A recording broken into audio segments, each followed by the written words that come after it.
So my personal goal or mission in life is basically a better Philippines. I don't think Philippines will ever be first world, they say, but I think I'm a contribution to that future. I may not be alive by then because it's way third world right now with all the politics and all. But I believe it will become one day a better Philippines, better in a sense of how when the world works.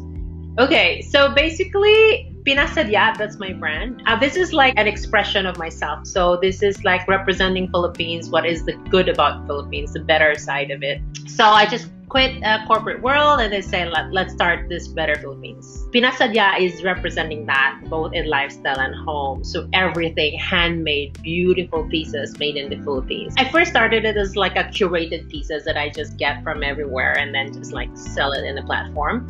But then I discovered, this is my journey. It's like, oh my gosh, I am a designer. I have never looked or see myself as a designer.